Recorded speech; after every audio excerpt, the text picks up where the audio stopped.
A cat sleeps 2/3 of its life, 16 hours of every single day. And yet it is almost never fully asleep. One ear keeps turning. Part of the mind stays on watch.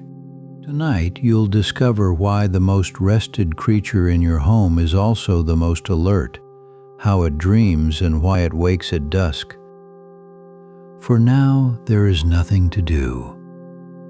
Close your eyes, breathe slow, and let the cats show you how to rest.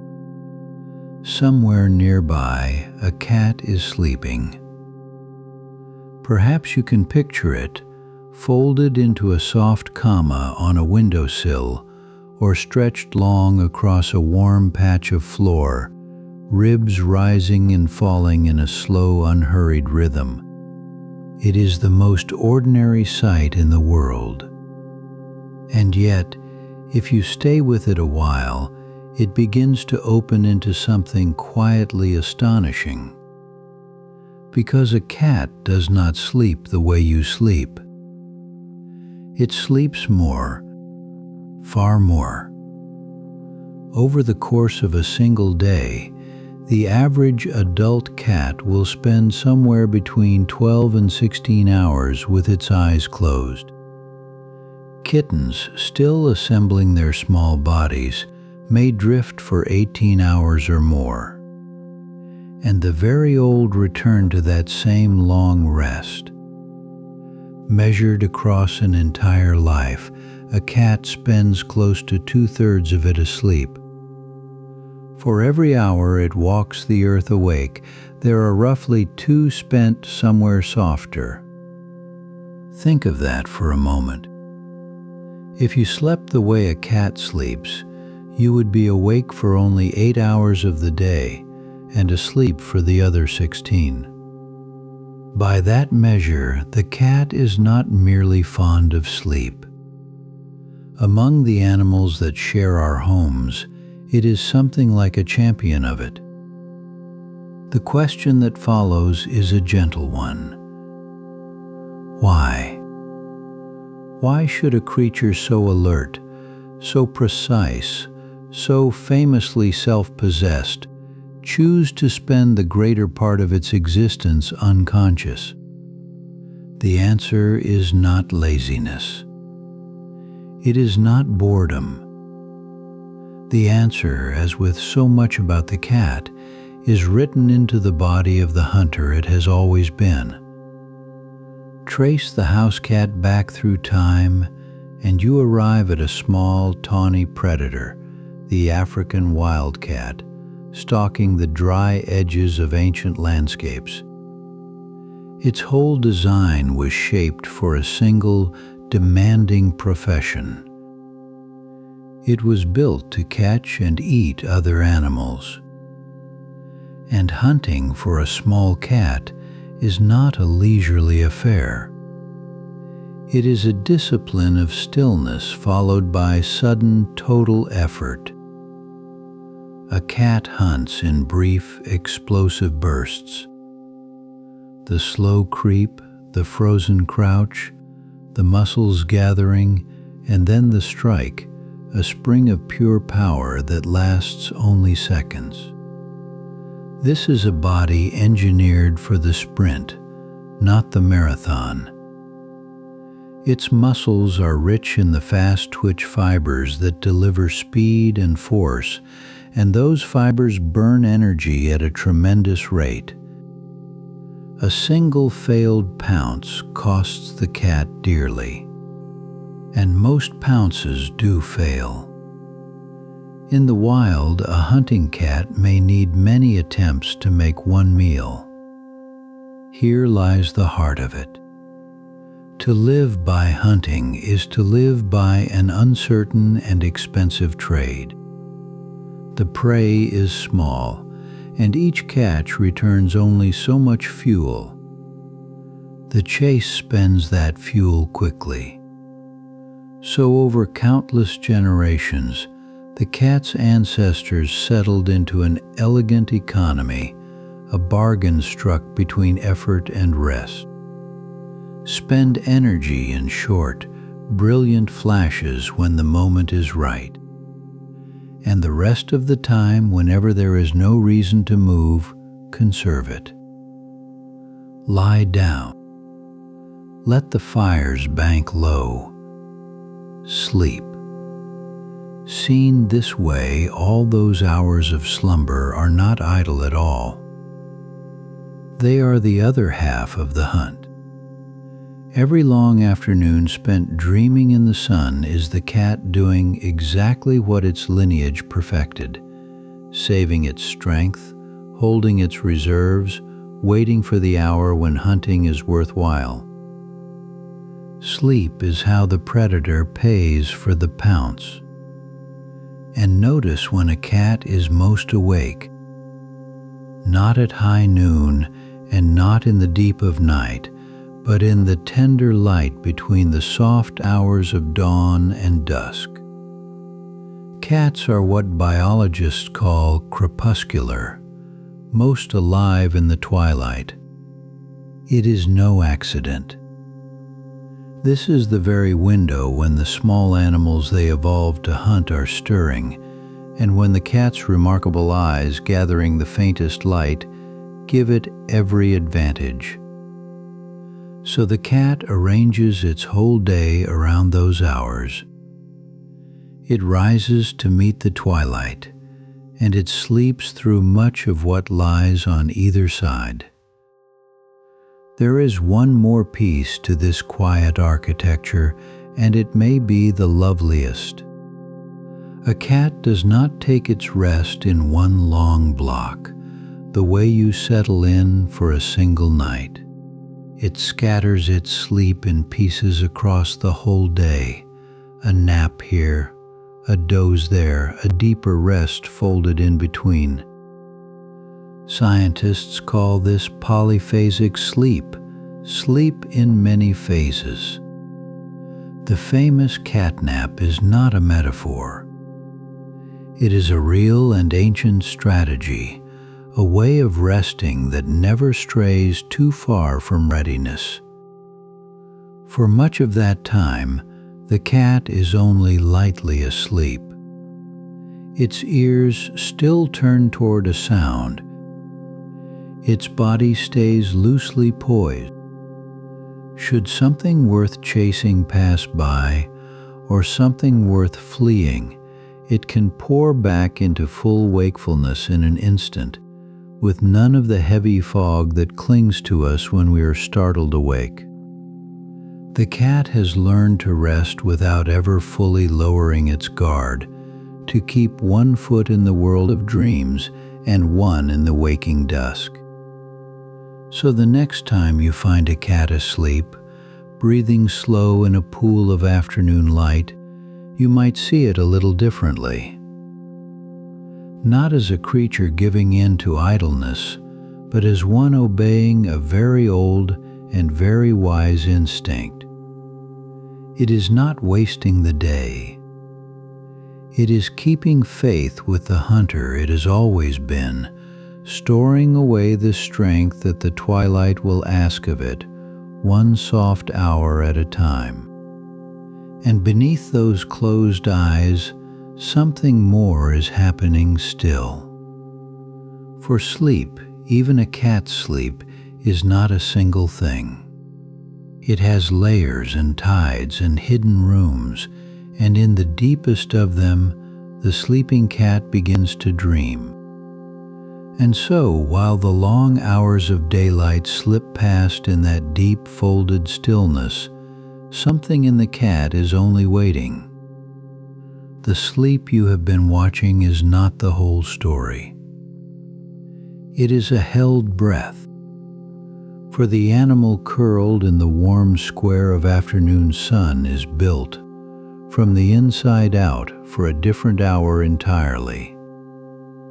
We tend to call cats nocturnal, as if they belong wholly to the dark. But that is not quite true. A cat is a creature of the threshold, of the soft seams of the day. Scientists have a gentler word for this. They call it crepuscular, from the Latin for twilight. The cat comes most alive in the pale hour before sunrise, and again in the deepening blue as the light lets go of the evening. Dawn and dusk, the two doorways of the day. There is an old wisdom in this timing, and it is not the cats alone. The small animals a cat once lived by, the mice and voles and shrews, stir in these same low hours, moving between the safety of night and the exposure of day. A hunter tuned to twilight is a hunter waiting where the prey will pass. Over countless generations, the body of the cat learned this rhythm and kept it long after the last meal it ever had to catch itself. So the pet who wakes you at 5 in the morning, who races the hallway at dusk with no clear reason you can name, is not being difficult.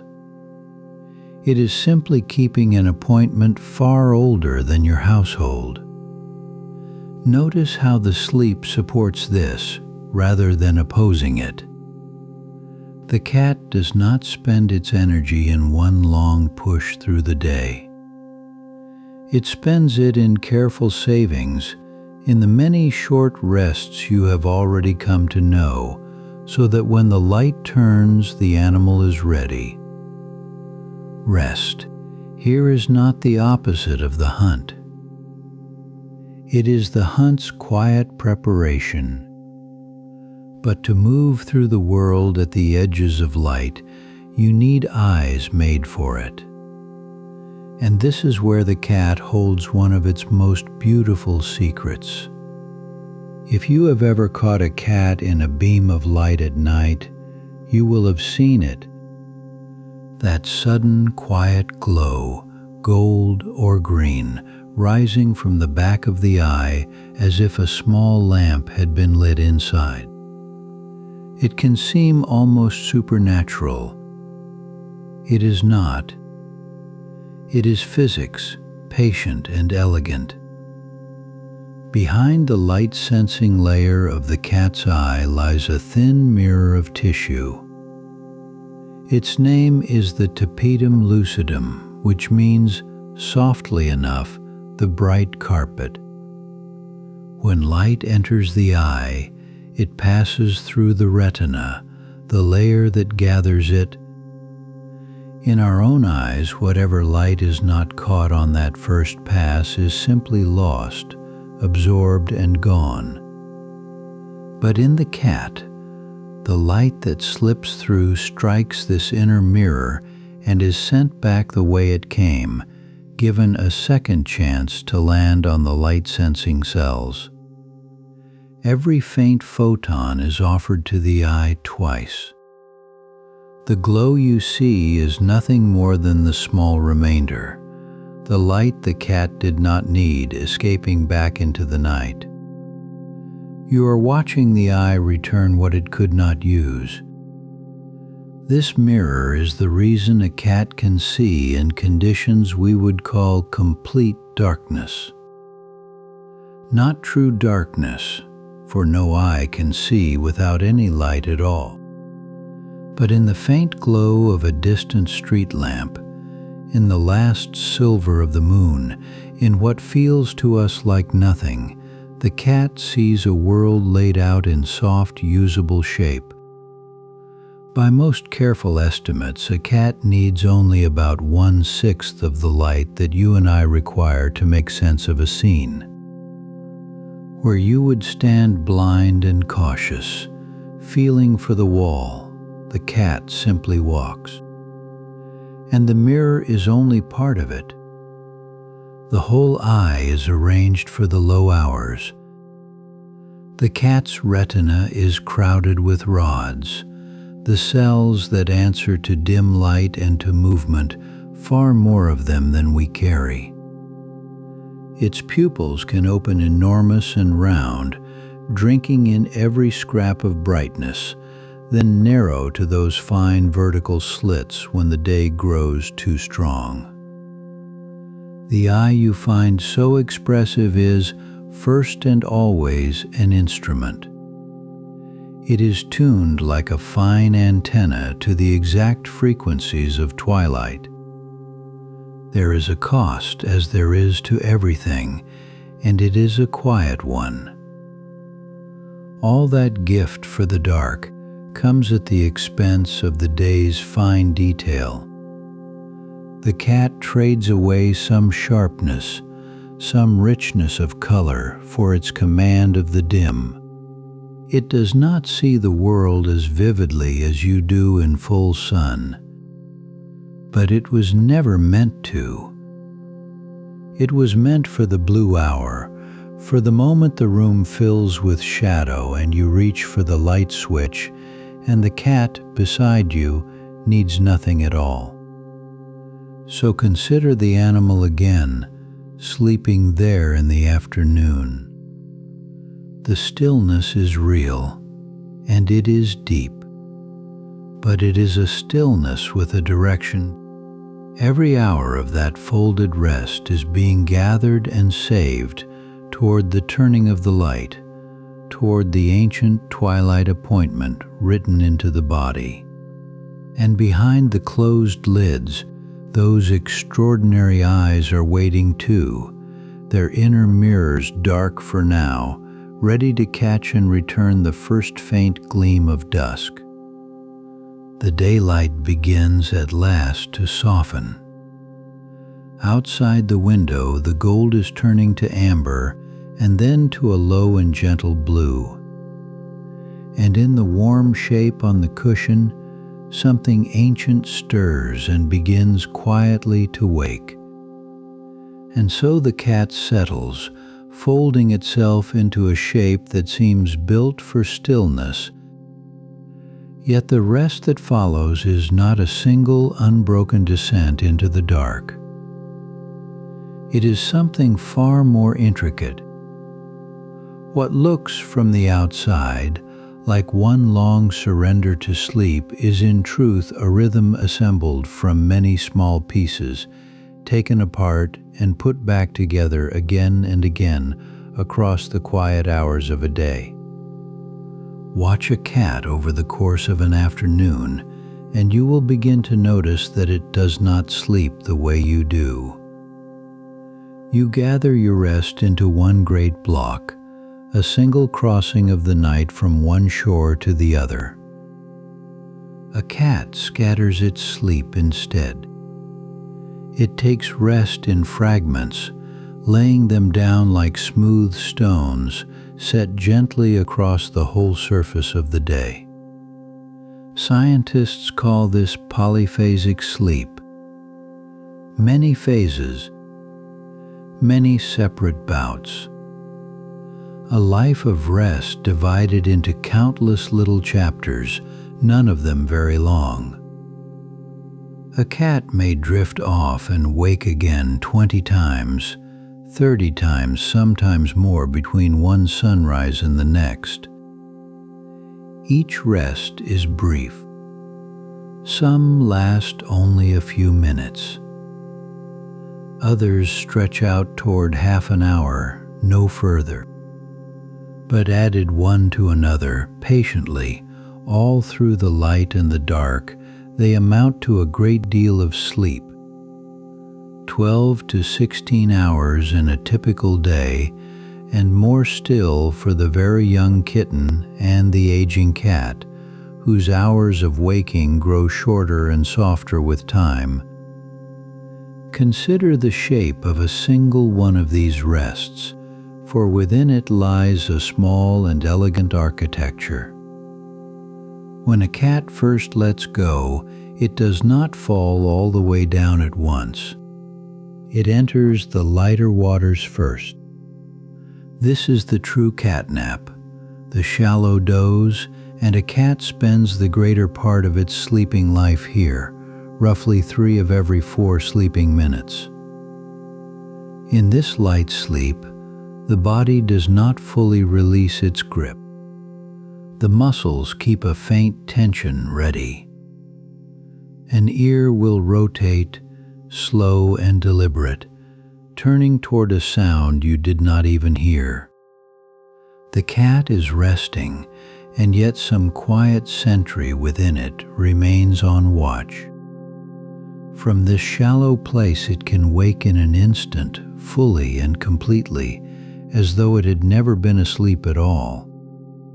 But if nothing disturbs it, the cat lets itself sink lower. After 15 or 20 minutes adrift in the shallows, it descends into deep sleep. Now the body finally lets go. The muscles slacken. The breathing slows and deepens. It grows harder to wake a cat in this state, and the small sounds that would have lifted an ear a moment ago now pass by unnoticed. This deeper phase is brief, only a handful of minutes, 5 or 6 or 7, before the cat begins its slow rise back toward the light. And it is here, in these deep minutes, that the strangest and most tender thing occurs.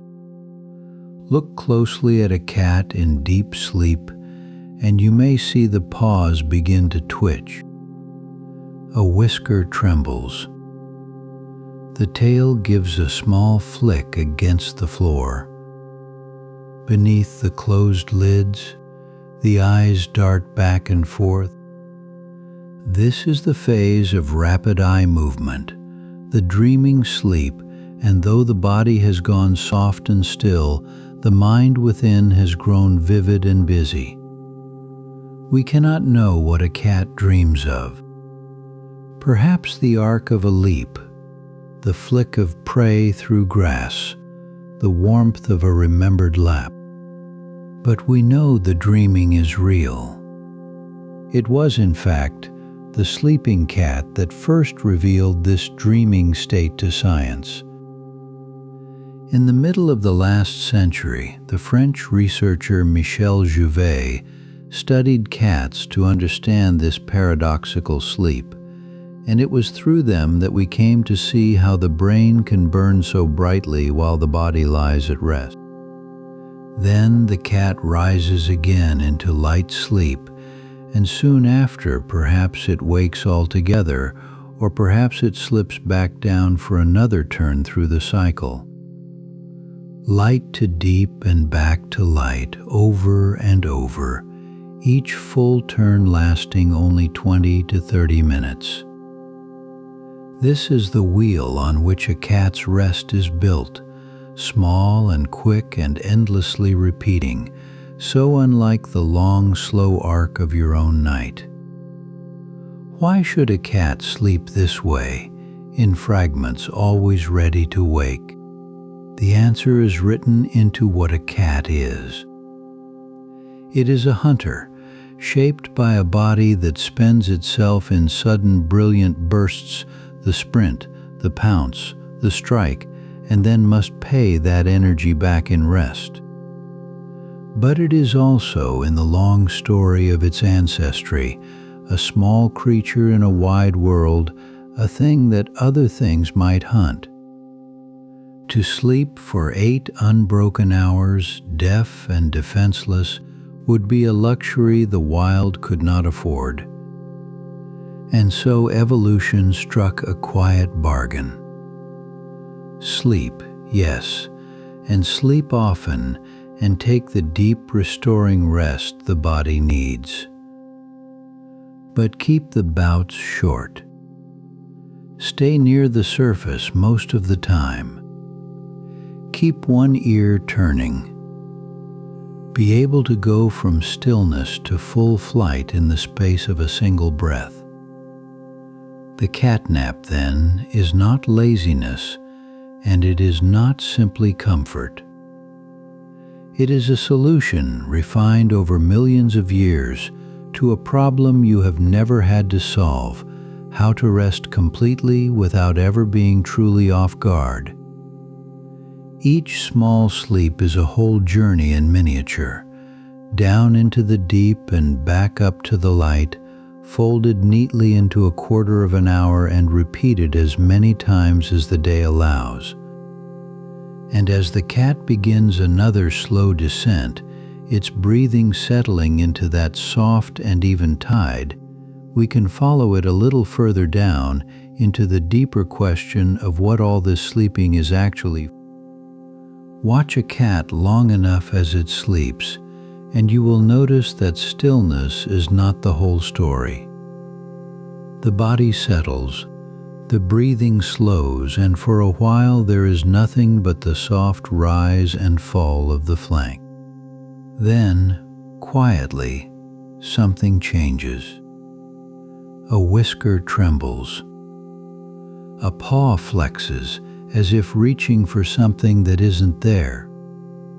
Behind closed lids, the eyes begin to move, quick darting sweeps beneath the thin skin. The cat has not woken. It has in a sense gone somewhere. This is the phase we call REM, named for those rapid eye movements. In cats, as in you, it arrives in cycles, folded between longer stretches of deeper, slower sleep. During REM, the brain grows strangely busy. Its electrical rhythms quicken until they nearly resemble the patterns of waking. And yet the body lies almost perfectly limp.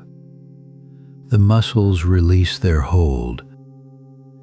It is a curious arrangement, a mind alight inside a body gone soft, and it was exactly this contradiction that first drew scientists to look closer. The man who gave the state its name was a French neuroscientist, Michel Jouvet, working in Lyon in the late 1950s. He called it paradoxical sleep because the paradox was so plain. Here was an animal deeply asleep by every outward sign, yet its brain burned with activity as though awake. Jouvet wanted to understand why the body stayed still while the mind raced.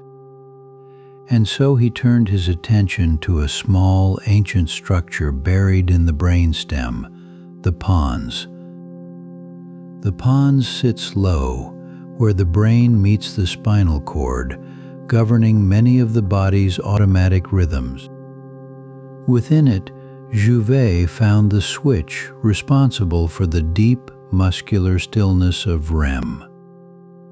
In healthy sleep, the pons sends a signal downward that quiets the muscles, a gentle nightly paralysis that holds the body in place. It is a protective hush. It keeps the sleeper from acting out whatever unfolds behind closed eyes. Then Jouvet did something revealing. In his cats, he carefully disabled that small region of the pons, the part that issued the command to be still. What happened next changed how we think about the sleeping mind. The cats slept as before.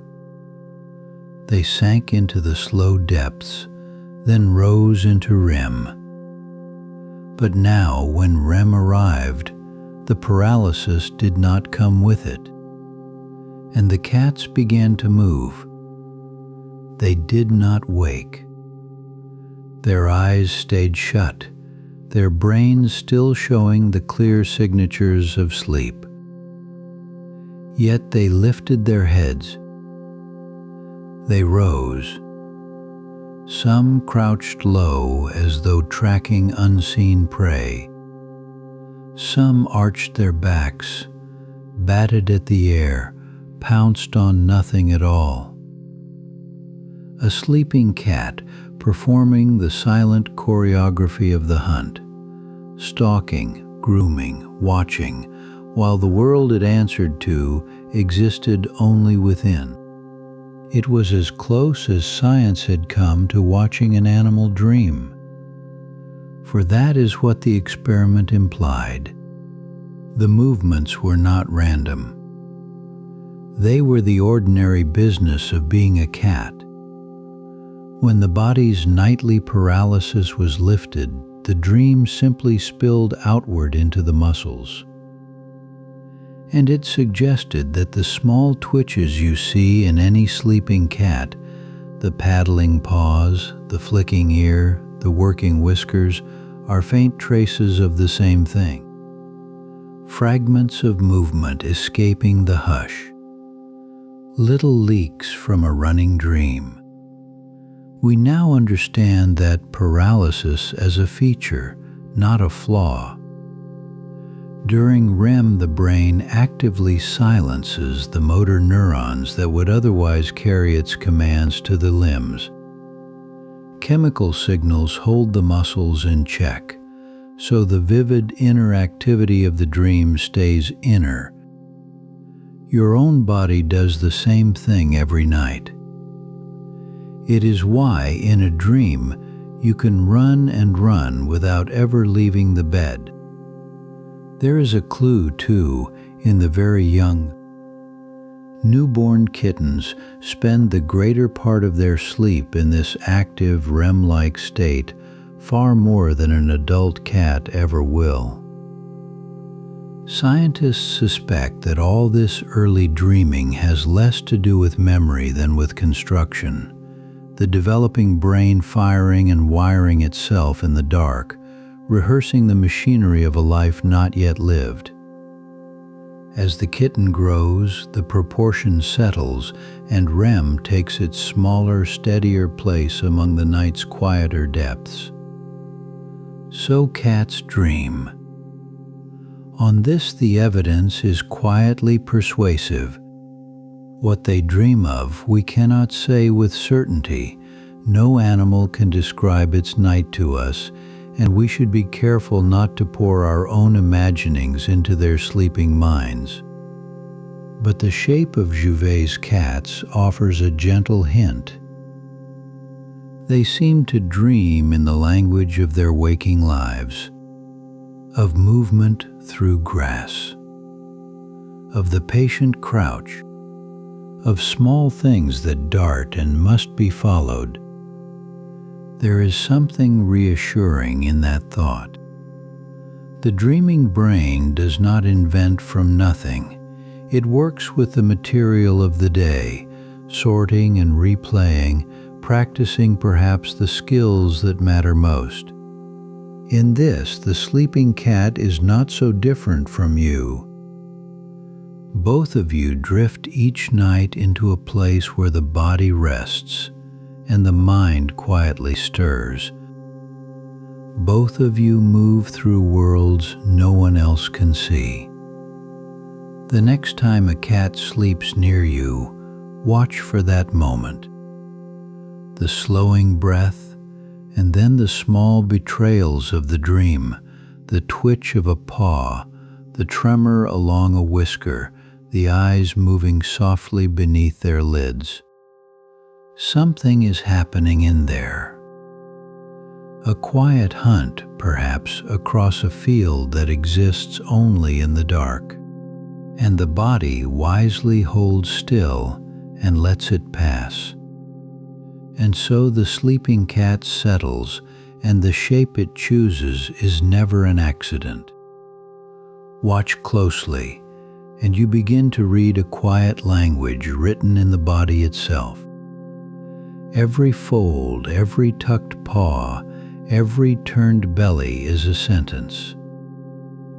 It speaks of warmth.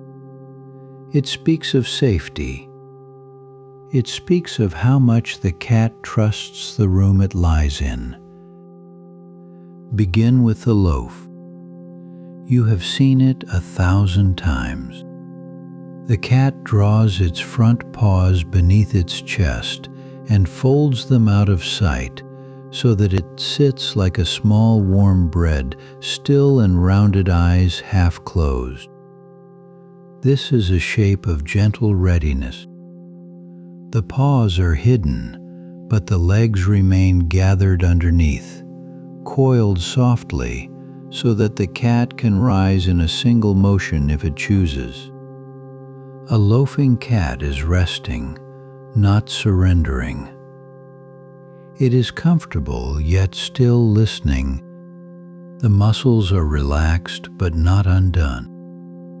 There is warmth in this shape too. By tucking the paws inward, the cat shelters some of its least insulated skin from the cooler air. The paw pads are one of the few places where a cat carries sweat glands and they lose heat easily. Folded away beneath the body, they stay warm. The loaf is a small act of thermal thrift, a way of keeping the fire banked without putting it out. Now the curl. When the air grows cooler, the cat draws itself inward, nose sinking toward tail, spine bending into a soft ring. This is the oldest shape of all, the one kittens learn before their eyes have opened, the one wild cats still fold themselves into on cold ground. The curl is geometry in service of warmth. A sphere holds heat better than any other form because it offers the least surface to the surrounding air. By curling, the cat shrinks its own exposed skin, trapping the warmth of its body against the warmth of its body. The tail becomes a blanket. Wrapped across the face and paws, it shields the nose and the delicate pads from the cold. The vulnerable underside, the soft belly and the throat, folds away toward the center, hidden and protected. A cat's normal temperature runs a little warmer than yours, and it is most at ease in a range warmer still. This is why your cat seeks the sunlit floor, the radiator, the laundry fresh from the dryer, the small heated hollow you leave behind when you rise from a chair. The curl is what it does when no such warmth can be found.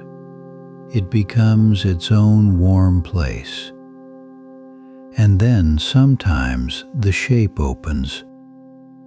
The cat rolls, and the belly turns upward, and the legs fall loose in the air. The sprawl. This is the shape that undoes all the others. Where the curl hides the belly, the sprawl bears it. Where the loaf keeps the paws gathered for a quick rise, the sprawl lets them drift, slow and heavy, far from the ground. To understand why this matters, remember what the belly is. It is the softest wall of the body, the place with the least protection, the shortest path to everything that keeps the cat alive. In the wild, a cat guards this region without thinking, because to expose it is to gamble. So when a cat rolls onto its back in sleep, paws in the air, throat open to the room, it is making a quiet statement that costs it something to make. It is saying that it does not expect to need its defenses here. It is saying that this place is safe. This is why the sprawl is so often read as a gift of trust, and the reading is fair. A cat that sleeps belly up near you has decided, in the slow arithmetic of its instincts, that you are not a threat. It has lowered a guard that its ancestors kept raised for millions of years. Not every relaxed cat will offer this, and its absence means nothing unkind. But its presence means a great deal. The sprawl serves the body as well as the heart. When the day turns warm, the curl becomes a burden, holding in heat the cat no longer wants. So it opens. It stretches the legs away from the trunk, unfolds the belly where the fur lies thinner, and lets the warmth rise off its skin into the cooler air. The very shape that signals trust also cools the blood. comfort, and safety, written in the same gesture. Between these three shapes lies the whole vocabulary of feline rest. The loaf, poised and warm and still half awake. The curl folded tight around its own heat, tail across the face, guarding the soft center. The sprawl open and loose and unafraid, spending warmth into the room and trusting the room to allow it. A cat moves among them through the night, following the temperature of the air and the ease of its own heart, curling as the room cools, opening as it warms, loafing in the gentle middle where nothing needs deciding. You need not wake to check on it. You need only notice now and then the shape it has chosen and understand what it is telling you. That it is warm enough, that it is safe enough, that the space you share has become, for this small and careful animal, a place where the guard can finally come down. And as its breathing slows and deepens, as the paws twitch faintly with some private dream, perhaps you feel your own body begin to loosen in answer. The shoulders easing, the jaw unclenching, the long, slow drift toward the same soft country where the cat has already gone. Every sleeping cat you have watched was once something smaller and softer, a creature that had only just arrived in the world.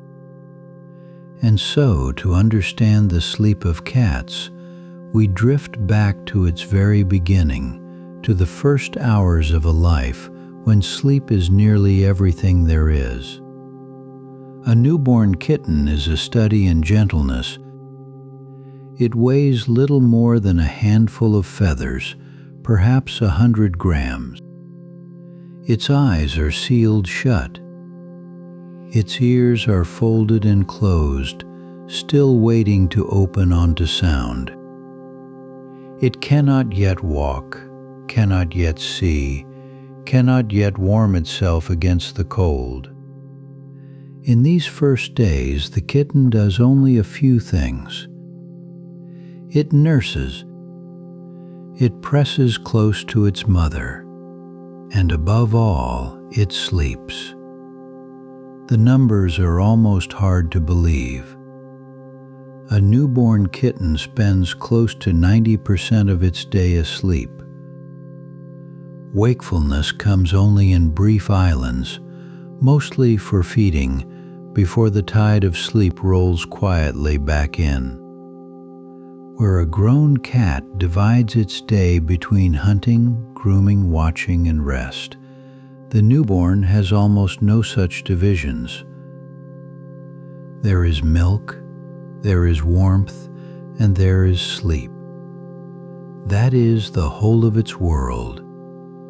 This is not idleness. Far from it. In these early weeks, sleep is where the real work of growing happens. Much of a kitten's sleep is what scientists call active sleep, an early form of the dreaming sleep we ourselves know as REM. If you watch closely, you will see it. The tiny paws paddle and twitch. The whiskers tremble. The mouth makes small suckling motions. The little body flickers with movement, as though the kitten were rehearsing a life it has not yet begun to live. Researchers who study the developing brain believe these twitches are not random at all. Each small jerk of a limb sends a signal upward, from the muscle to the spinal cord to the growing brain. In this way, the kitten is slowly learning the shape of its own body, building the map that will one day let it pounce and climb and land with such impossible grace. The movements you might mistake for restlessness are, in truth, the quiet construction of a nervous system. In the youngest kittens, this active sleep fills a great share of all their sleeping hours, a far larger share than in an adult cat. As the weeks pass, that balance slowly shifts. Deeper, stiller sleep grows more common, and the proportion of active sleep declines. Scientists have found the same pattern across many young mammals, including ourselves. The newborn sleeps in one way, the adult in another, and the slow change between them tracks the maturing of the brain itself. There is more still unfolding in the sleeping kitten. Sleep is when much of the body's growth hormone is released, when tissues build and repair, when the connections between nerve cells are strengthened and gently pruned into order. New pathways are laid down. The senses, though the eyes are still closed, are quietly preparing themselves. Everything the kitten will one day become is being assembled patiently in the dark while it sleeps. And through all of it, the kitten is almost never alone. It sleeps in a warm heap with its litter mates, a tangle of small bodies rising and falling with breath, pressed against the larger, steadier warmth of its mother. This closeness is not only comfort. A newborn kitten cannot yet regulate its own temperature. For the first weeks of life, it depends on the heat of its mother and its siblings to keep it warm and warmth, for so small a body is a matter of survival. The mother offers something else as well. Her heartbeat, her slow breathing, the deep vibration of her purr, these are the first rhythms the kitten ever knows, felt long before its ears have opened to hear them. They are steady. They are constant. They tell the kitten, in a language older than sound, that it is safe. And safety is what allows sleep to be so complete. A kitten curled against its mother has nothing to guard against, nothing to fear. It can surrender entirely to sleep, and so it does. You may know this feeling yourself, the particular depth of rest that comes only when you feel truly safe, when some part of you is certain that nothing tonight needs watching over. For the kitten, that certainty is its whole beginning. The mother's presence softens the small body, lowers its guard, lets it fall further down into sleep than it ever could alone. And it is in those deepest reaches of sleep that the growing happens best. So the days pass, one folding softly into the next. The kitten sleeps and grows and sleeps again. Slowly the eyes open, somewhere around the second week, onto a world of dim and gentle light. The ears unfurl. The legs, once too weak to stand, begin to gather strength from all those hours of twitching, dreaming practice. And little by little, the long, unbroken sleep of the newborn begins to loosen into the pattern of a cat, the naps, the watchfulness, the hunts still to come. But that lies ahead. For now there is only the warm heap of small breathing bodies, the steady heart beneath them, and the deep and patient sleep in which a cat is quietly being made. Somewhere past midnight, while the house has gone soft and dark, the cat you thought was sleeping begins to change. The stillness that held it through the evening loosens. An ear turns. A paw flexes. And in the deep quiet of the small hours, a switch you cannot see is gently thrown. You may have felt it yourself, half awake, the sudden thunder of small feet down a hallway, the blur that crosses the foot of the bed and vanishes. People call it the zoomies. Scientists, in their fondness for careful language, sometimes call it a frenetic random activity period.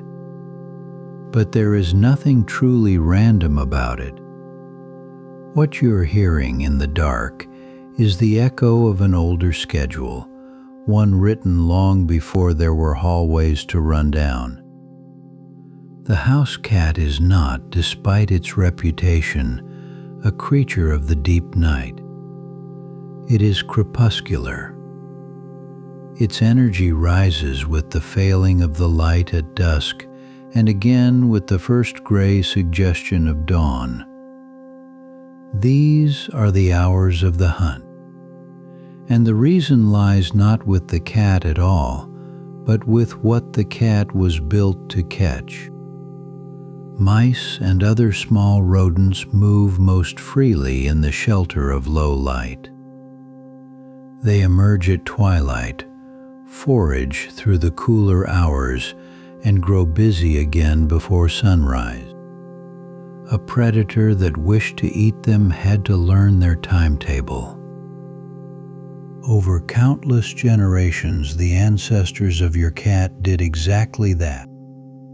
Their waking hours bent to match the waking hours of their prey, until the rhythm of the mouse became the rhythm of the cat. That ancestor was the African wildcat, Felis sylvestris libica, a lean and tawny hunter of the drylands around the eastern Mediterranean. Some 10,000 years ago, as people began to store grain, the grain drew rodents, and the rodents drew wildcats to the edges of the first villages. The cats were welcome. They kept the granaries clean. And in that slow, mutual arrangement, wilderness and hearth began to overlap. But the cat never surrendered its clock. It simply carried it indoors. Everything about the animal is tuned for this twilight work. Behind its retina lies a mirrored layer called the tapetum lucidum, which catches the light that the eye did not absorb and reflects it back for a second chance. This is why a cat's eyes seem to glow when a beam finds them in the dark. It is also why the cat can see in roughly 1/6 of the light you would need. Its retina is crowded with rod cells, the receptors of dim vision, trading the richness of color for the gift of sight in near darkness. And the eyes are only the beginning. The ears swivel like small dishes, catching the high, thin squeaks of rodents at frequencies far above the ceiling of human hearing. The whiskers read the faint stirrings of air around a moving body. The paws fall without sound. All of it assembled over long ages for a single purpose, to move through the dark with certainty at the very hours when the dark is fullest of prey. So when your cat wakes and begins its round of the sleeping house, it is not misbehaving. It is patrolling. It moves from window to window, checking the territory, reading the night through glass. The burst of running that follows a nap, or a visit to the litter box, or a long stretch of watching, is the body discharging an energy it was designed to spend on the chase. There is no mouse, but the machinery of the hunt does not know that, and it runs its old routine all the same. It is the young who run the hardest. A kitten or a lean, healthy adult carries more of this energy than it can spend indoors, and a cat that has dozed through a quiet, unstirred day will have the most to release when night comes. Give a cat a dusk full of play, a little hunting made of feathers and string, and the small hours' thunder often softens.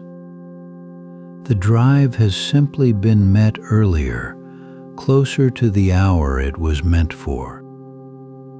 You might wonder then how any of us sleep at all beside these small nocturnal hunters.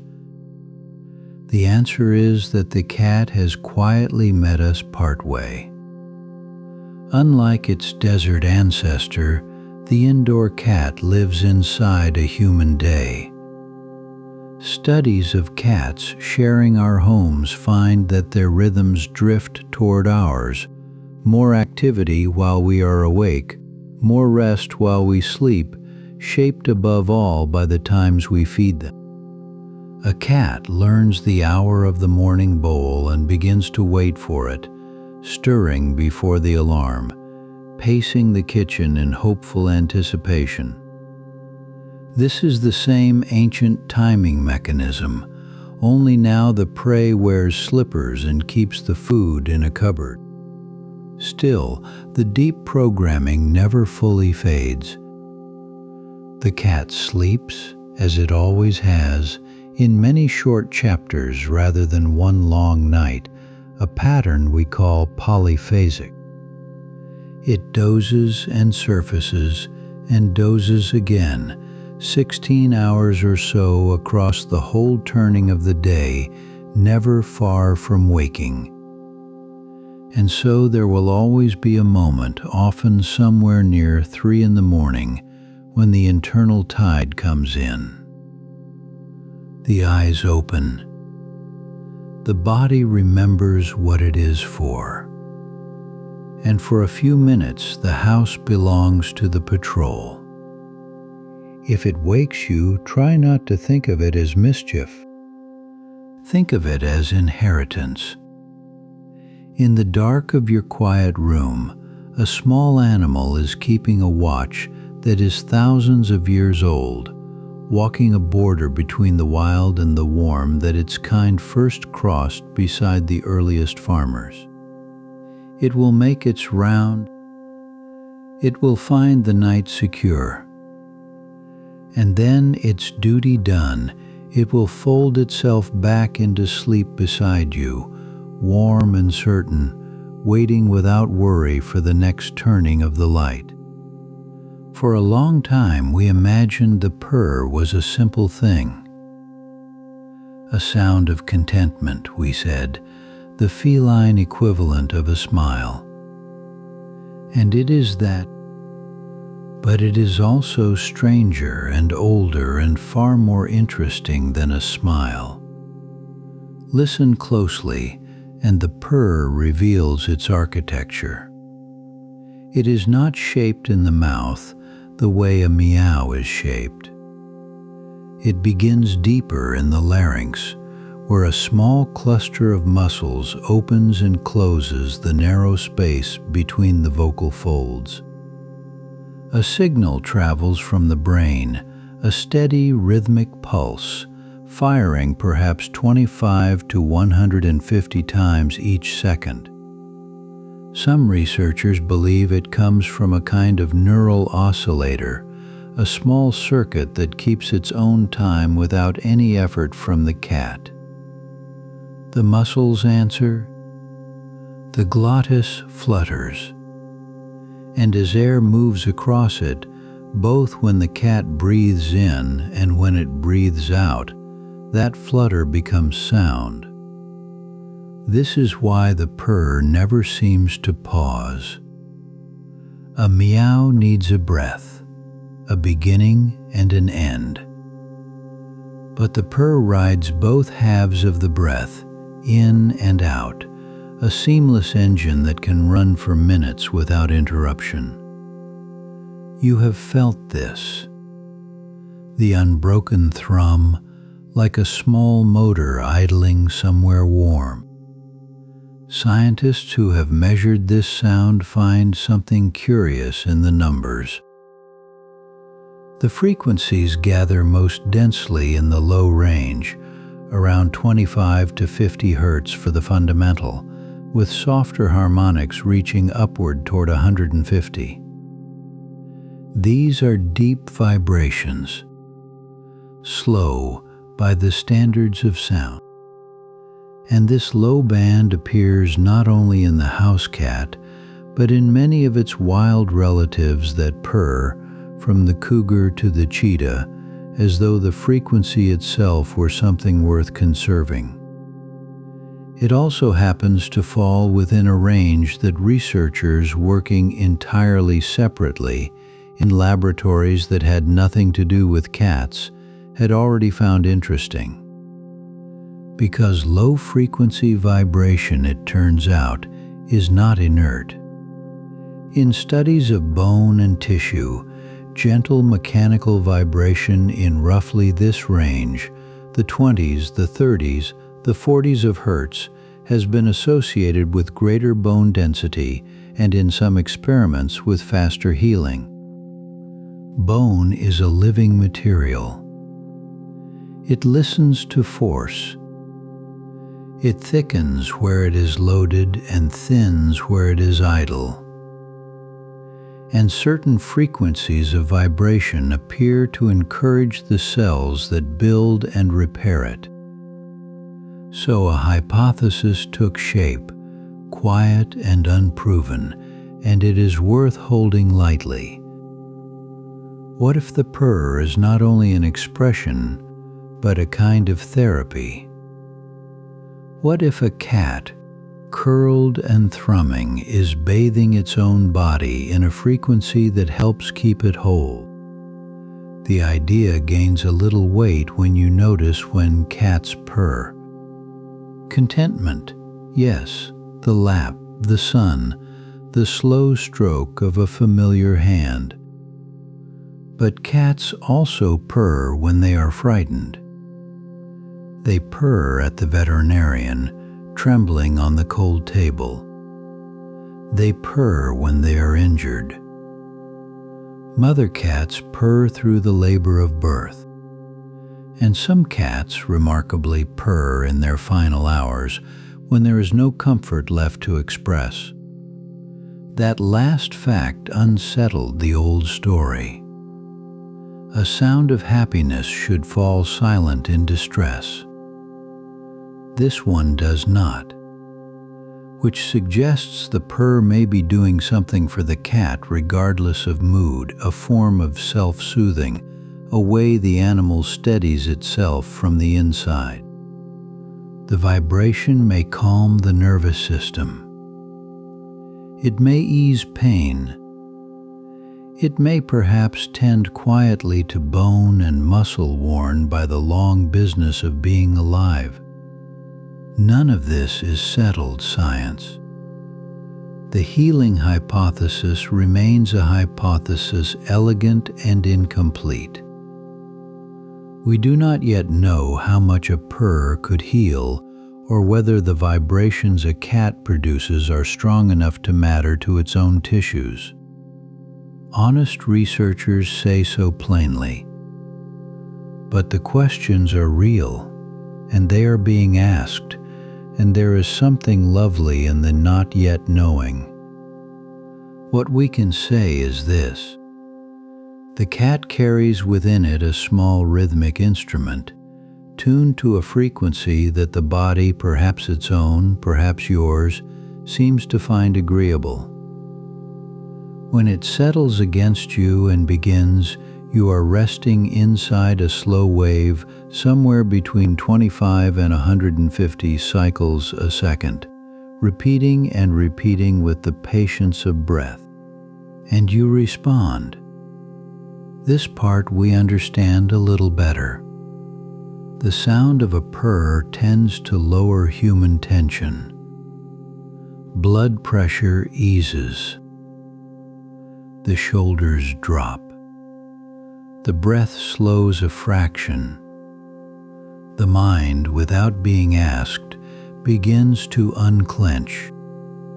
Part of this may be association, years of learning that this sound means safety, warmth, nothing to fear. Part of it may be the vibration itself, low and even, giving your own nervous system a rhythm to follow. There is a kind of quiet contract in it. The cat soothes itself, and in doing so, it soothes you. Two nervous systems resting on the same frequency, each borrowing a little calm from the other. So the next time one settles into the curve of your arm and the low hum begins, you might let your attention rest there. Not to study it, just to feel it. The steady vibration, the seamless breath, the ancient engine idling against your ribs. You do not need to understand it fully to be carried by it. Let your breathing find the same unhurried pace, in and out, without effort, without edge. Somewhere in the dark, a small creature is tending to itself with sound, and you are welcome inside that sound, held in a warmth that asks nothing of you. The purr does not hurry, and neither now do you. There is a kind of stillness that is not entirely still. Watch a sleeping cat for long enough, and you begin to sense it. The body folded into a soft curve, the breathing slow and even, the eyes closed against the afternoon. And yet something in the animal has not fully surrendered. Look to the ears. Even as the rest of the cat rests, they turn quietly toward a sound you may not even have heard. This is one of the oldest compromises in the sleeping world. To sleep is to lower your guard, to let the muscles soften and the senses dim. For most creatures, this is a risk worth taking because the body simply must have it. But the cat carries a second nature beneath the first, and it does not switch off when the eyes close. Consider the machinery of a single ear. Where you and I move each of ours with only a handful of small muscles, barely enough for a faint comic wiggle, a cat commands close to 30. Nearly 36 muscles cradle each outer ear, that upright cone of skin and cartilage the anatomists call the pinna. With them, the cat can swivel one ear almost half a turn, rotate it toward a whisper of movement, and hold it there while the other ear listens somewhere else entirely. The two need not agree. One may tilt back toward the room while the other leans forward into the dark of the hallway. And here is the quiet marvel. Much of this can happen while the cat sleeps. In the lighter stages of rest, the ears remain faintly awake. A sound arrives, the creak of a floorboard, the soft click of a latch, the high thin rustle of something small moving through the grass, and the pinna turns to gather it in, mapping the world by hearing alone. The cat has not woken. It has simply kept one sense standing watch. To understand why, it helps to remember what a cat is. We think of it as a hunter, and it is one of the most refined the small mammal world has produced. But a house cat, and the wild cats it descends from, live on a narrow ledge in the order of things. Large enough to be a predator, small enough to be prey. A creature that stalks the mouse may itself be stalked by something larger. This is the double life the cat has always carried, and it has shaped even the way the animal sleeps. So the cat does not sleep as we do in one long unbroken tide. It sleeps in many short chapters spread across the day and night, often 12 to 16 hours in all, but rarely more than an hour or so at a stretch. And most of that time is spent not in the deep valleys of sleep, but in the shallows, a light, easily broken doze from which the animal can rise to full alertness in a heartbeat. You have surely seen it. A cat asleep on the windowsill, and then, at some signal too faint for you, suddenly upright, ears forward, eyes wide, entirely present. There was no slow climb toward waking. It was simply there. In these lighter stages, the muscles keep a little of their tone. The body is at rest but not undone, holding itself ready, so that the passage from sleep to motion costs almost nothing.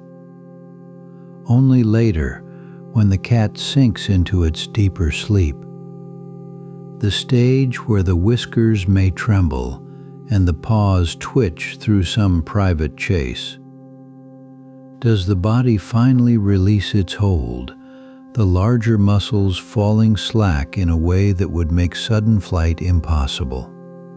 And so the cat spends most of its rest in the safer shallows and only brief, guarded intervals in the deep.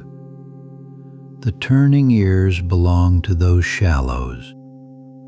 They are the sentries the cat posts while it withdraws. Hearing is well suited to the task, for it asks nothing of the eyes, which stay closed and shaded, and nothing of the body, which stays curved and warm. Sound travels through the dark and around corners, into the places sight cannot reach. A single ear, swiveling, can find the direction of a noise. Two ears working apart can narrow it further, telling the resting brain not merely that something moved, but roughly where. All of this unfolds below the surface of sleep, a quiet accounting that never quite stops.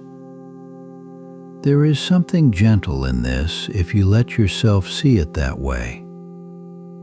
The cat asleep at the foot of your bed is not entirely defenseless and adrift.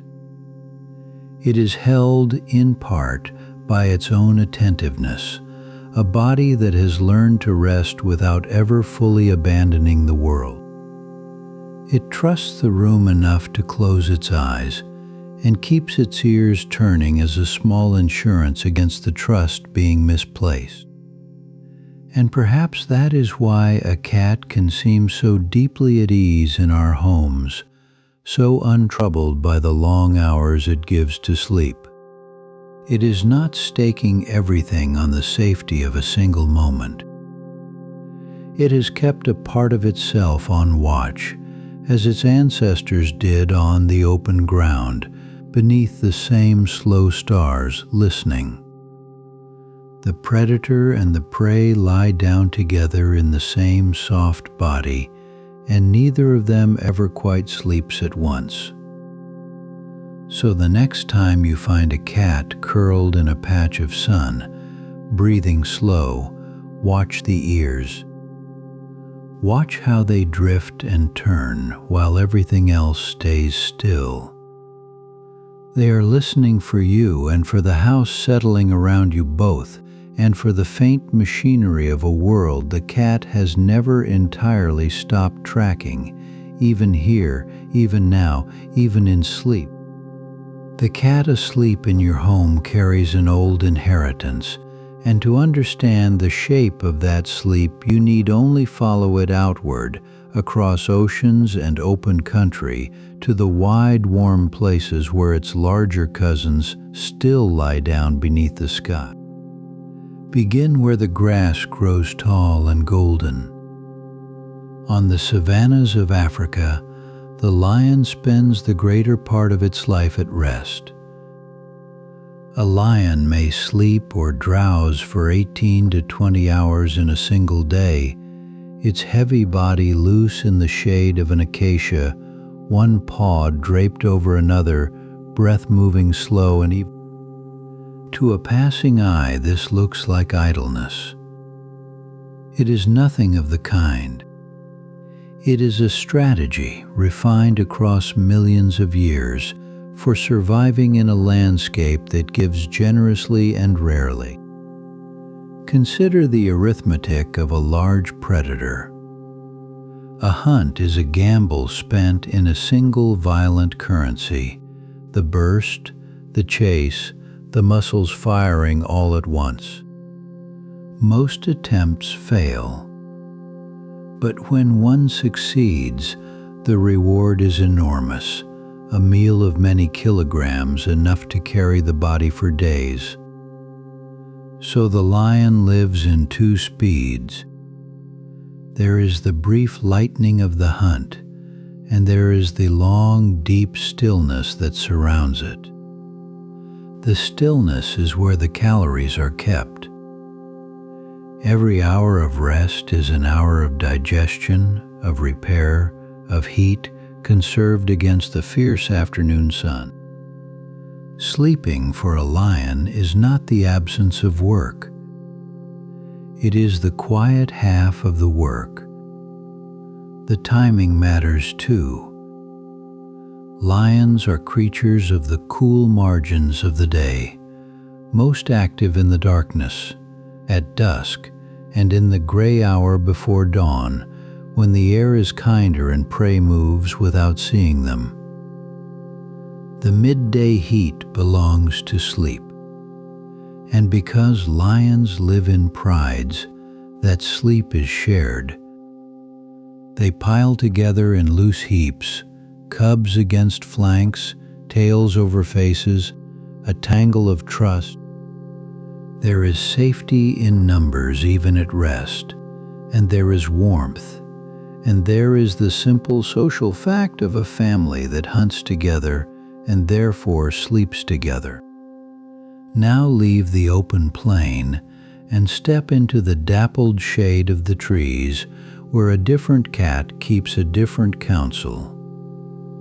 The leopard is solitary where the lion is social, secretive where the lion is bold. And its rest has a signature all its own. The leopard climbs. Through the long hours of daylight it lies draped along a high branch, legs and tail hanging loose into the air, utterly at ease in a place most animals would fear to fall from. It sleeps in the canopy the way the house cat sleeps on the top of a bookshelf, drawn upward toward height and vantage and quiet. There is hard logic beneath this grace. A leopard shares its range with animals that would gladly steal its dinner, lions and the tireless hyena. So the leopard hauls its kill up into the branches, sometimes a carcass heavier than itself, wedging it in a fork of the tree beyond the reach of thieves. And there, above the traffic of the ground, it can rest without one eye always open. The tree is larder and bedroom at once. Height buys the leopard the one thing every sleeping animal craves and few can afford, the freedom to let go. Not every cat can afford it in equal measure. Out on the same plains runs the cheetah, and the cheetah keeps stranger hours than its neighbors. Where lions and leopards move through the night, the cheetah hunts by day in the full light, trusting its eyes and its astonishing speed and choosing the hours when the larger predators are dozing. That daylight schedule shapes its rest. A cheetah sleeps but more lightly and more warily, for it is the slighter animal, and both its cubs and its hard-won kills can be taken by the very lions asleep in the grass nearby. Its rest is a shallower water, ready to be broken. Look across all of them, the lion in its heap, the leopard in its tree, the cheetah dozing with half an ear turned to the wind, and a single pattern emerges beneath the variations. These are obligate carnivores, animals built to live on meat, and meat is a fuel that arrives in rare, rich portions. A body fed that way is a body that can afford to wait. So the cat family, from the greatest to the least, has bent its life around the long rest between meals. They do not graze the hours away. They spend energy in bright, brief spikes, and bank the rest in sleep, and they sleep in many short chapters across the day and night, rather than one unbroken stretch, the polyphasic rhythm you may have noticed in the animal on your own floor. For this is the thread that runs all the way home. The cat beside you descends from a small, tawny hunter of the Near Eastern drylands, the African wildcat, and though thousands of years of human company have gentled it, they have not rewritten its clock. When your cat rests through the afternoon and stirs to a restless brightness at dawn and dusk, when it seeks out a high warm perch to fold itself upon, when it wakes in an instant from what looked like the deepest sleep, it is not being lazy, and it is not being strange. It is being a cat in the oldest and most complete sense. It is keeping the same appointment the lion keeps in the grass and the leopard keeps in the branches, scaled down to the size of a windowsill and the shape of your quiet room. Somewhere in your home tonight, a cat may be settling into the folded warmth of a blanket, turning once, twice, and lowering itself into stillness. It feels like a small, private moment. It is also one of the oldest habits in human history. For as long as we have gathered under roofs, cats have been folding themselves into our sleep. The story begins around 10,000 years ago in the Fertile Crescent, where people first learned to store grain. Stored grain drew mice, and mice drew a small, sand-colored hunter in from the edges of the fields, the African wildcat. No one tamed it exactly. It simply moved closer, generation by generation, choosing the warmth of the settlement over the open night. Domestication for the cat was less a capture than a quiet agreement. We offered shelter and abundance. The cat offered its patient watch. Slowly, over centuries, wild eyes softened toward the doorway and then crossed it. On the island of Cyprus, archaeologists uncovered a grave nearly 9,500 years old.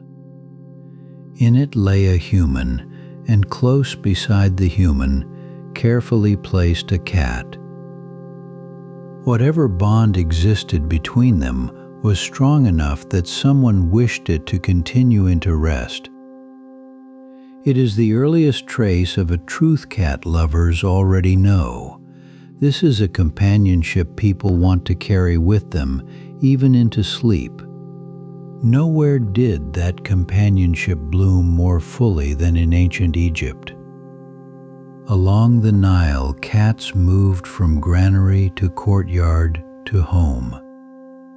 The Egyptians called them miu, a name that is simply the sound a cat makes, softened into language. In tomb paintings from thousands of years ago, You can find them exactly where you would expect, curled beneath the chair of the household, calm, close, and utterly at ease. They kept the grain stores free of rodents and the home free of snakes, and in return they were fed, honored, adored. That devotion rose all the way into the heavens. Bastet, one of the most beloved deities of the Egyptian pantheon, was portrayed in her earliest forms as a lioness, fierce, solar, protective.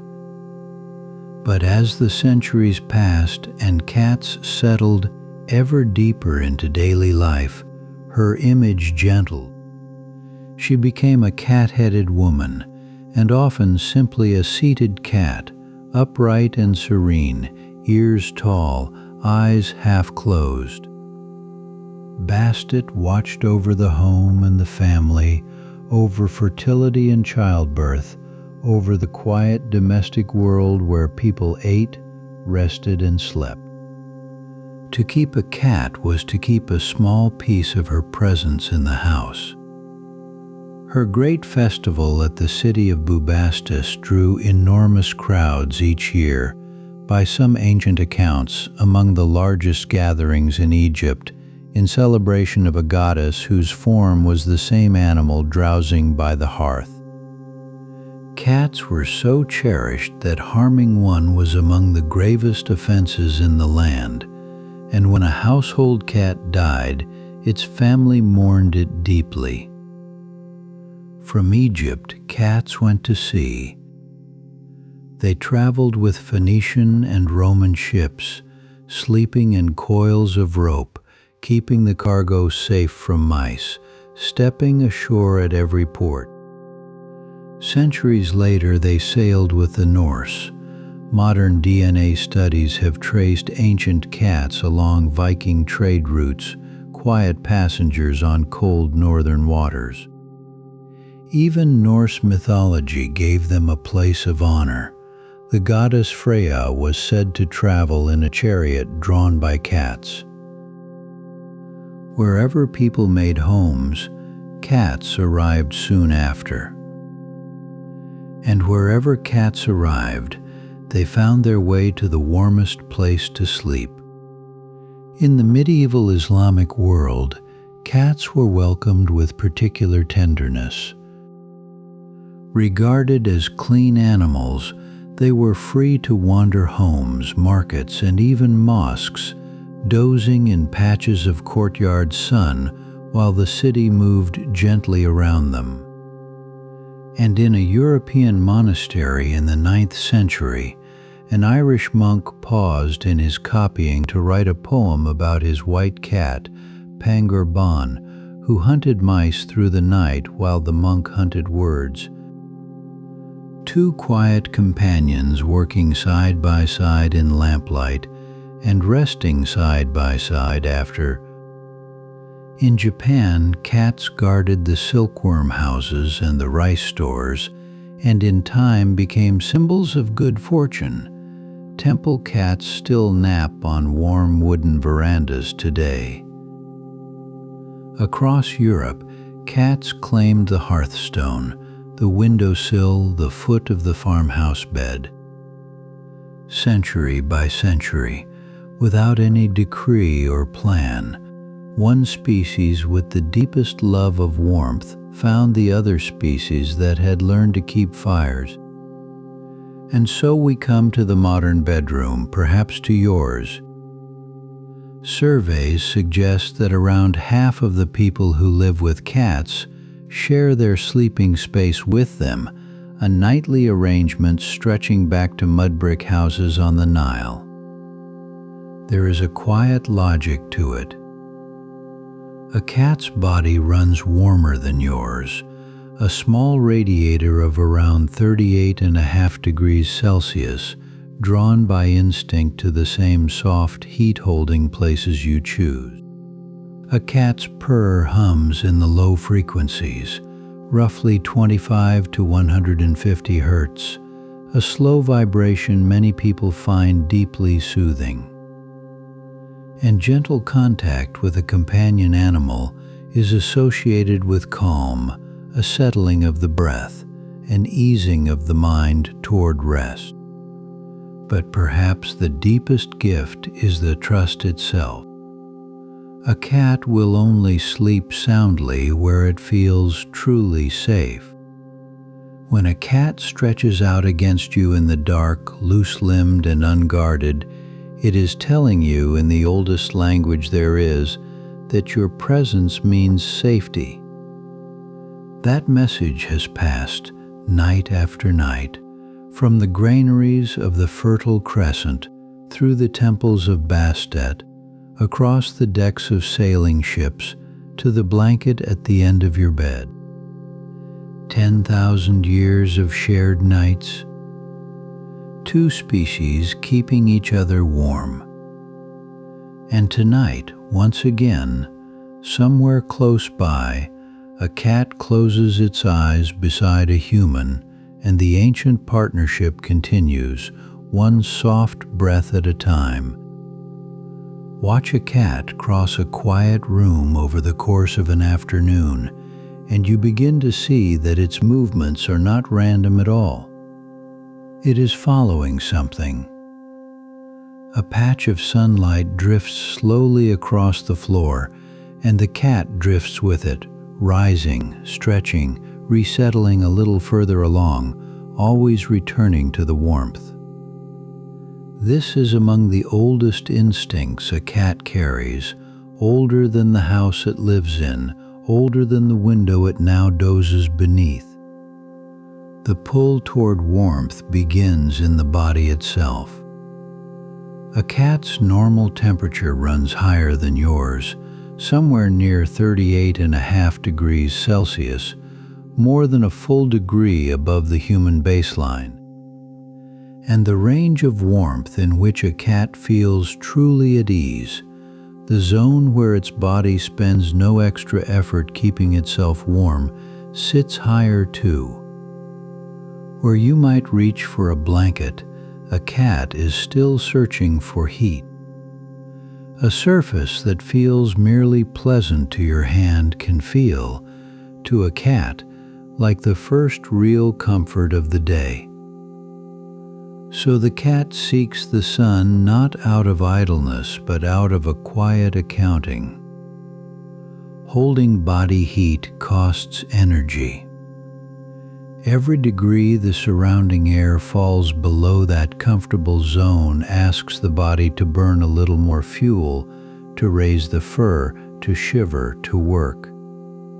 But a warm surface, a sunlit sill, a square of heated floor, gives that warmth freely. Basking lets the cat borrow heat from the world instead of making its own. This is behavioral thermoregulation, the ancient trick of choosing where to lie so the body does not have to labor.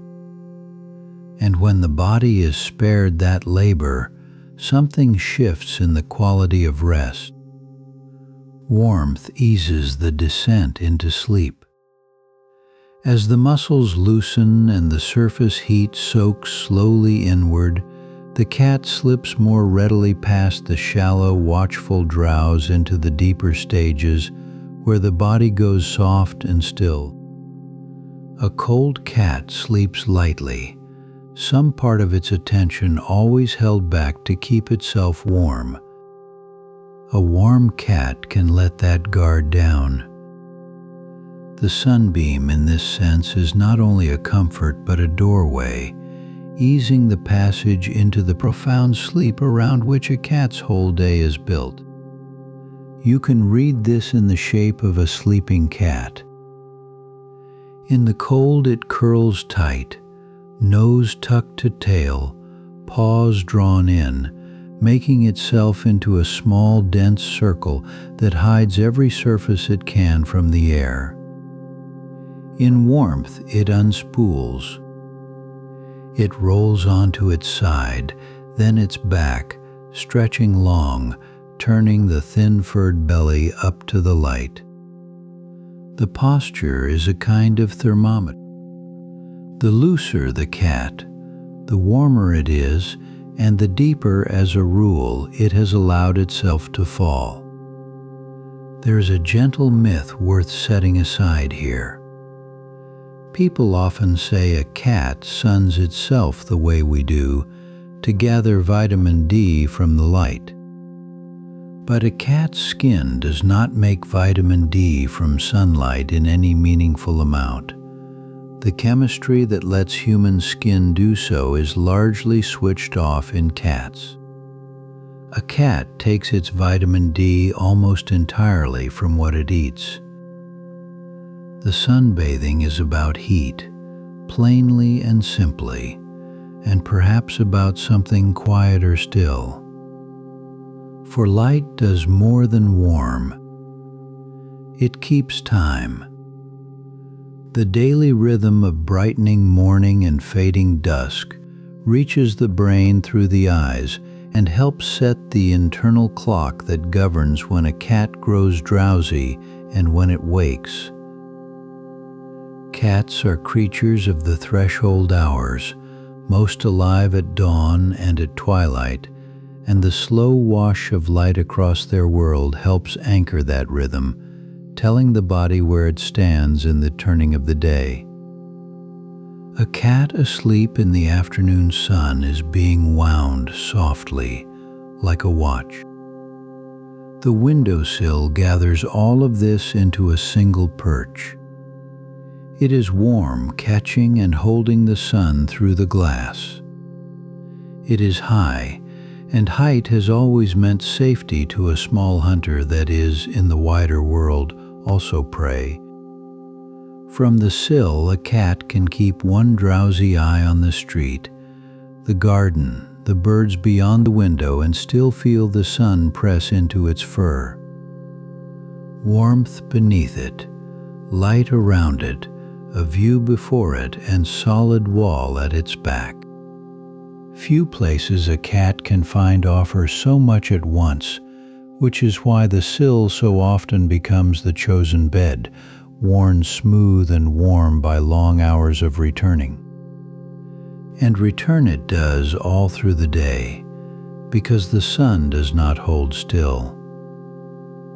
The bright square slides from the sill to the carpet, from the carpet to the arm of a chair, and the cat migrates after it in slow, unhurried stages, chasing warmth across the room the way its wild ancestors chased it across sunlit rock on desert afternoons.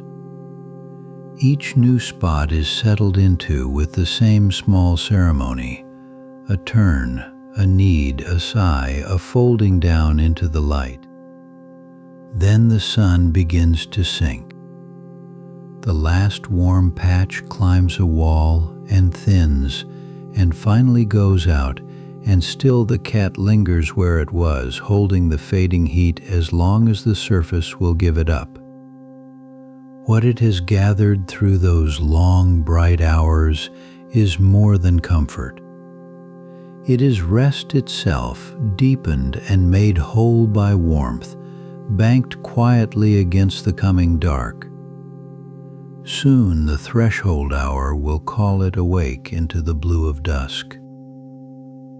But for now it lies still in the memory of the sun, breathing slow, gone soft and heavy, deep in the easy sleep that only warmth allows. And so the years gather quietly, the way dusk settles into a familiar room. The cat who once chased shadows across the floor now watches them from a warm square of carpet, unhurried, content to let the world drift by without her. She has not lost her wildness. She has only folded it inward, tucked it beneath a coat gone soft and faintly silver at the muzzle. In a cat, age does not arrive as a storm. It arrives as a slowing tide. If a young adult cat sleeps for perhaps 13 or 14 hours, an older cat may sleep for 18 or nearly 20. Sleep expands to fill the day again, the way it once did in kittenhood, though for different reasons now. The kitten slept to grow. The old cat sleeps to conserve, to rest joints that have carried her a long way, to let a body that works a little harder find its ease. Around the age of 11, a cat is considered senior, and past 15, geriatric. But cats keep no calendars. They measure time only in warmth, in hunger, in the soft return of afternoon light. Listen, and you may notice her breathing has changed in sleep. It is often lighter now. The deep, still trenches of slow-wave sleep grow shallower with age across nearly all mammals, and the vivid theater of dreaming, the phase we call REM, tends to shorten and scatter. Her sleep breaks more easily into pieces. She wakes, shifts, resettles, drifts down again. Where a younger cat might sink into one long, unbroken pool, the old cat wades through a series of smaller ones, dozing and surfacing, all through the day. You may see it in her body, too. She once curled into a perfect closed ring, nose tucked to tail, sealing in her heat. Now she may lie more loosely, stretched along her side or pressed against the radiator, the sunbeam, the warm hollow you left in the bed. This is not only comfort.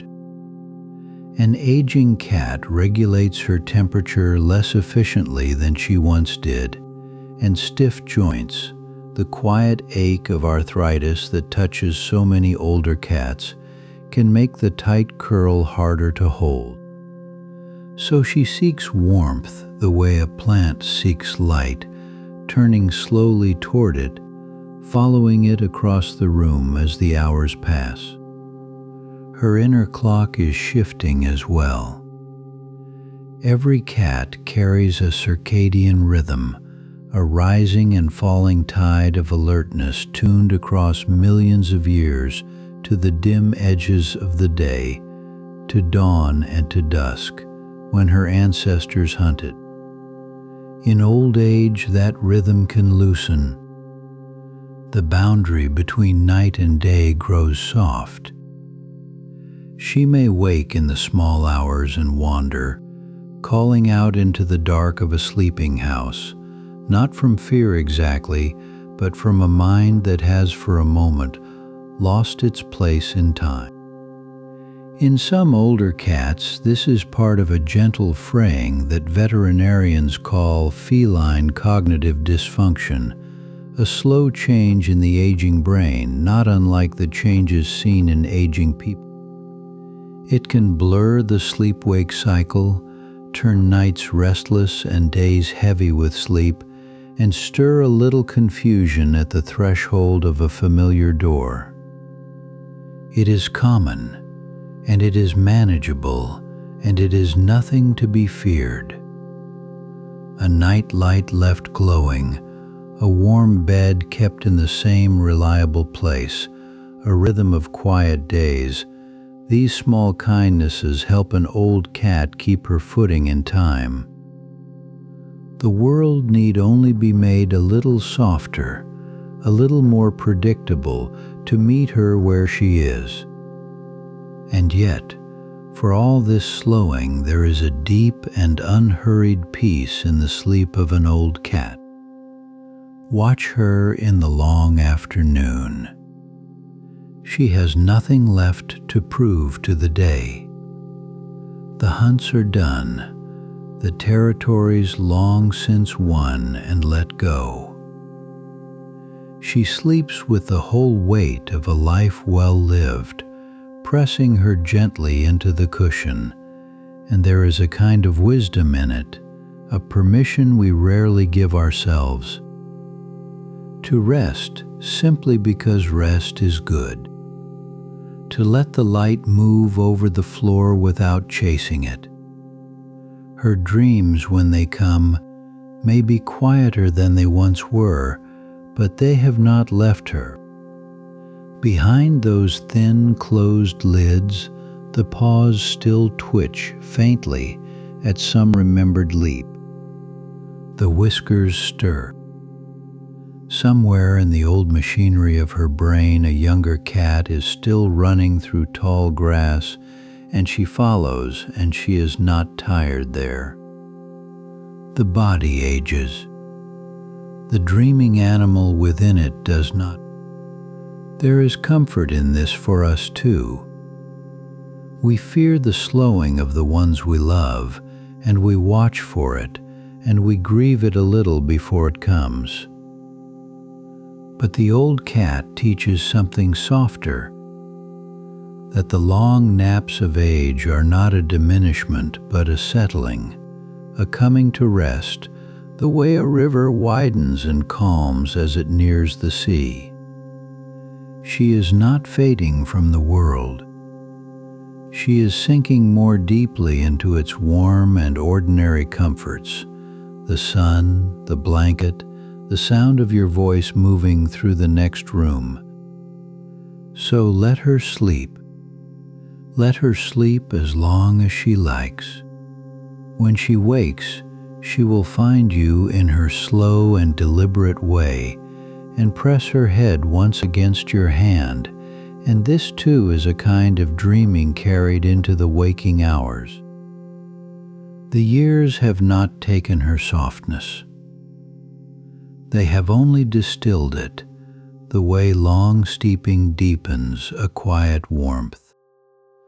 Outside the day goes on without her, and she does not mind. She has learned at last the thing we spend whole lives trying to learn: how to rest, how to let go of the light, how to lie down in the warm and trust the world to hold her while she sleeps. There is a moment, if you watch closely, when a resting cat seems to soften without moving at all. The body stays folded and still, but the eyes change. The lids drift lower, unhurried, and then close for a breath before opening again, halfway, as though the whole animal has exhaled through its face. Nothing about it is dramatic. It is easy to miss, easy to mistake for simple drowsiness. And yet this small gesture may be one of the clearest things a cat ever says to you. We tend to think of a cat's calm as something private, sealed off behind that famous inscrutability. But calm in cats is not always silent. It has a signal, and the signal lives in the eyes. When a cat feels safe, its face relaxes from the outside in. The tension around the eyes releases first, and the lids grow heavy, and the gaze goes soft and narrow. This is the opposite of alarm. A frightened cat holds its eyes wide and fixed, pupils blown open, taking in every edge of the room. A comfortable cat lets the world blur a little. It can afford to. The gesture has a name now because science went looking for it. Researchers describe a sequence of half-closed eyes followed by a slow narrowing, sometimes a full gentle closing, and people who live with cats often call it the slow blink, or more fondly, the cat smile. For a long time this was folklore, the kind of thing passed between cat owners as a hopeful superstition. Then, in 2020, a team of psychologists in England decided to test it, and what they found was quietly remarkable. In the first of their experiments, owners were asked to sit with their own cats and offer them slow blinks, that same unhurried lowering and closing of the eyes. Compared with moments when the owner simply sat with a neutral face, the cats were more likely to slow blink back. A gesture given, a gesture returned. It looked, for all the world, like the beginning of a conversation. The second experiment went further because it removed the trust that comes from familiarity. This time, a stranger, someone the cat had never met, sat in the room. In some trials, the stranger slow blinked at the cat. In others, the stranger kept a relaxed but neutral expression, no blinking at all. Then the person offered a flat hand, the way you might invite an animal to come closer. The cats were more likely to approach the stranger who had slow blinked at them. A single soft gesture from an unknown human was enough to tip the balance toward trust. Think about how strange and lovely that is. Here is a cross-species channel, a way for two animals as different as a human and a cat to exchange something true without a shared language, without touch, without sound. You lower your eyes slowly. The cat reads it. The cat lowers its eyes in return. And in that small mirrored motion, some ancient wariness sets itself down. Why should closing the eyes mean so much? The answer lives in what the eyes usually do. Among cats, a hard, direct, unblinking stare is not friendly. It is a challenge, a way of holding another creature in place, measuring it, warning it. Between two cats who do not trust each other, the stare is a standoff, and the one who looks away first is often the one choosing peace. So when a cat softens its gaze and lets its eyes fall closed in your presence, it is doing something with real weight. It is choosing for a moment not to watch. It is turning off the very sense it would need to defend itself, and it is doing this while looking right at you. To close your eyes near another animal is to say, in the oldest grammar there is, I am not afraid of you. Researchers are careful here, and so should we be. No one claims the slow blink is exactly a human smile, or that a cat means by it precisely what we would. Eye narrowing appears across many animals, and it may carry more than one message, from positive feeling to a simple wish to soften a stare that might otherwise read as a threat. The honest summary is smaller and somehow better than a fairy tale. Cats respond to gentle eyes with gentle eyes. Relaxed faces invite relaxed faces. Whatever the inner experience behind it, the behavior is real, it is measurable, and it moves in both directions. And this is where the sleeping cat and the waking one meet. The slow blink is not a trick a cat performs.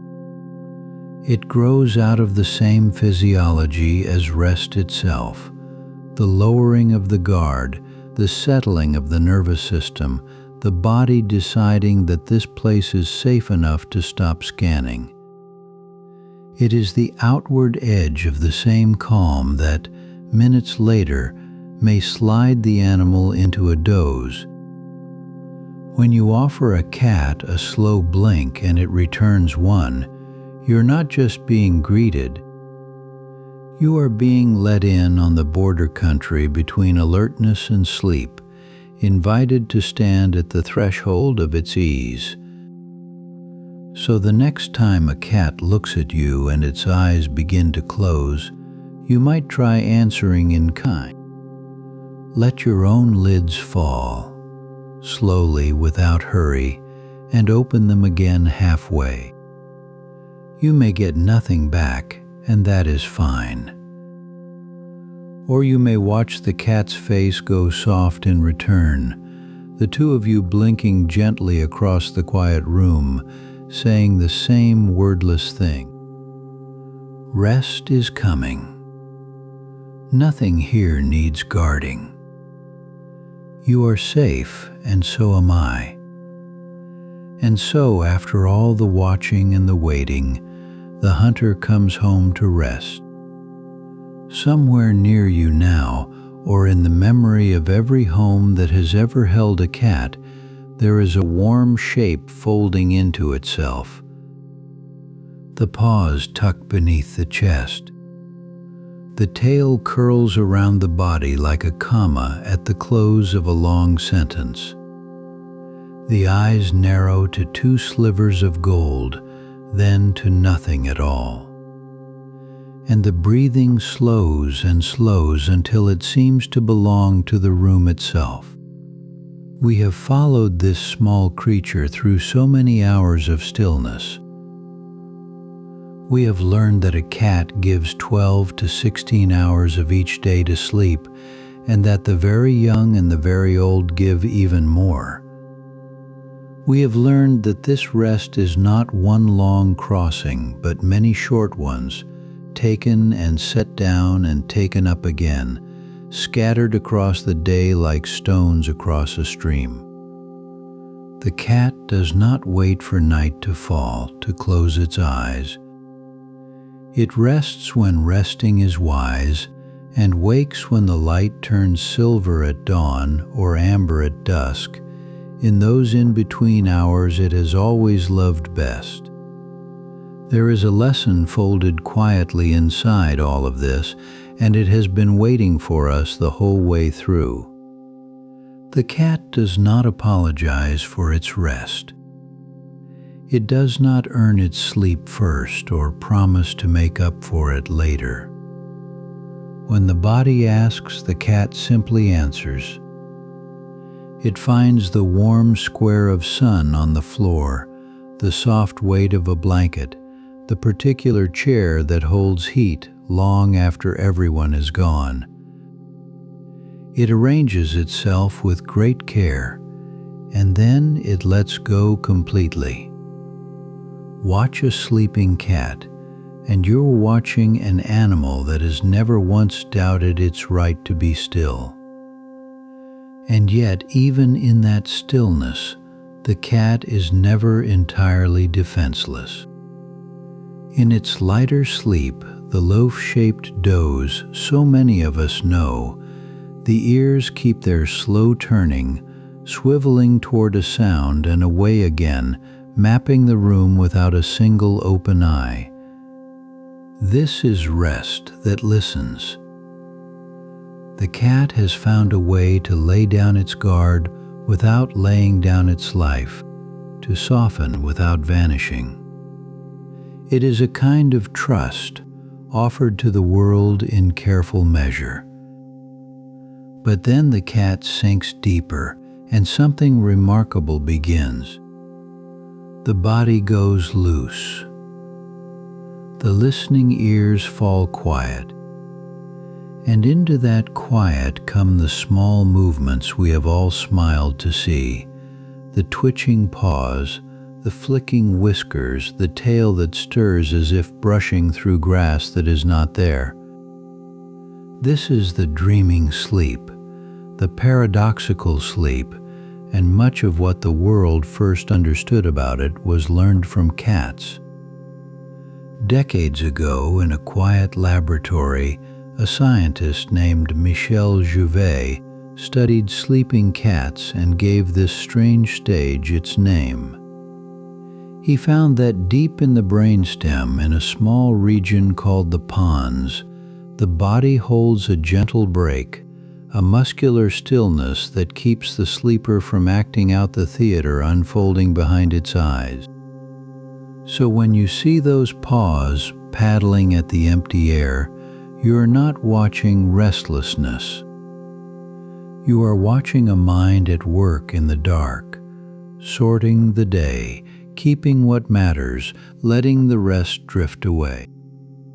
The hunt continues in the dream, softened and safe, the mouse forever just ahead, the leap forever unfinished, the small hunter forever young.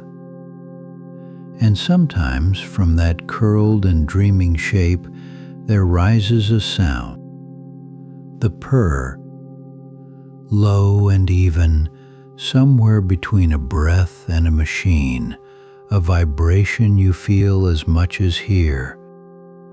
A cat purrs when it is content, resting against someone it trusts, and it purrs too sometimes when it is unwell or afraid, as though soothing itself the only way it knows.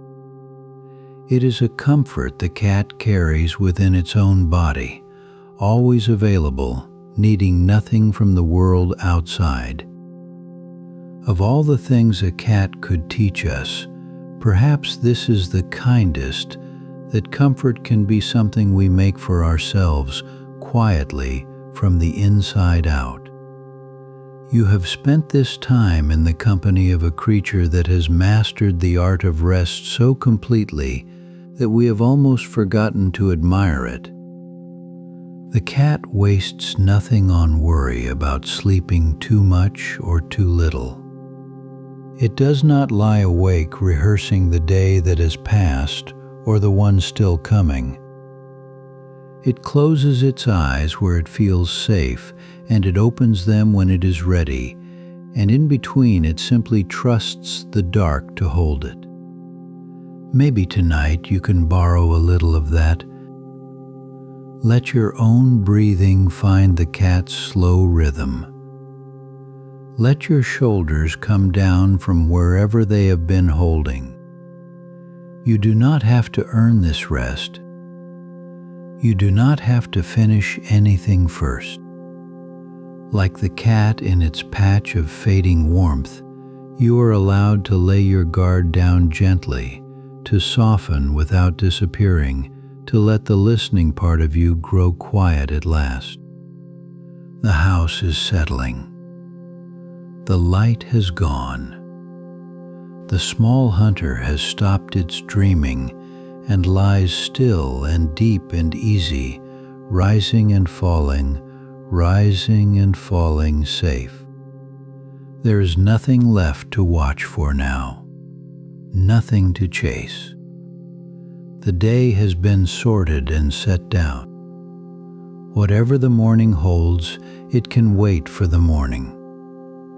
So close your eyes the way a cat closes its eyes, without hurry and without fear. Curl toward the warmth. Let the weight of your body be held by whatever holds it. Rest now as they rest. Good night, little hunter. Good night.